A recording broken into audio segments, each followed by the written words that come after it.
Malam itu, angin bertiup kencang, membawa suara gemerisik daun yang terdengar seperti bisikan-bisikan misterius. Rina, seorang mahasiswi yang baru pindah ke rumah kos tua di pinggir kota, merasa ada yang aneh sejak pertama kali menginjakkan kaki di rumah itu. Suasananya selalu terasa dingin dan sunyi, bahkan di siang hari. Setelah selesai merapikan barang-barangnya, Rina merasa sangat lelah. Ia pun memutuskan untuk tidur lebih awal. Sekitar tengah malam, Rina terbangun oleh suara aneh.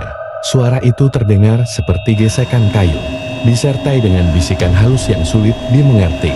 Ia berusaha mengabaikannya, mengira itu hanya halusinasinya saja. Namun, malam berikutnya suara itu muncul lagi. Kali ini, lebih jelas dan lebih menyeramkan. Rina memutuskan untuk mencari tahu sumber suara itu.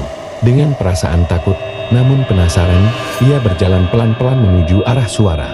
Semakin dekat ia melangkah, semakin jelas suara itu terdengar. Suara itu seolah-olah datang dari bawah lantai kamarnya. Rina mencoba menenangkan dirinya dan berpikir rasional. Mungkin ada tikus atau binatang lain yang terjebak di bawah lantai. Namun, saat ia membuka papan lantai yang longgar, yang ditemukannya bukanlah seekor tikus, melainkan sebuah pintu kecil yang tersembunyi. Dengan tangan gemetar, Rina membuka pintu itu. Di bawahnya, ia menemukan sebuah ruang sempit yang gelap dan berdebu. Penasaran, ia mengambil senter dan merangkak masuk. Ruangan itu penuh dengan perabotan tua dan barang-barang yang sudah lama tidak terpakai.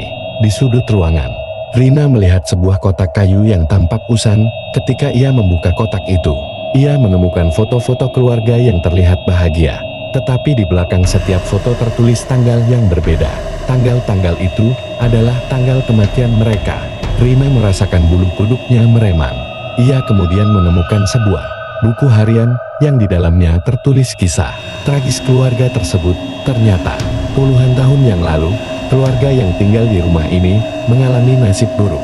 Mereka ditemukan tewas secara misterius, dan tidak ada yang tahu penyebab kematian mereka.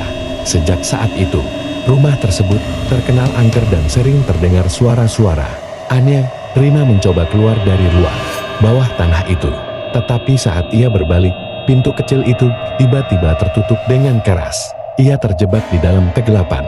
Suara bisikan itu kembali terdengar, kali ini sangat dekat di telinganya. Rina berteriak minta tolong, tetapi suaranya teredam oleh dinding tebal di luar. Angin malam semakin kencang, membawa suara gemerisik daun yang terdengar seperti tawa hantu yang puas.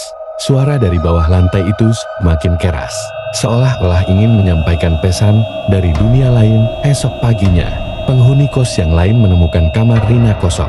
Tidak ada yang tahu kemana ia pergi, dan suara aneh itu pun lenyap bersama dengan hilangnya Rina.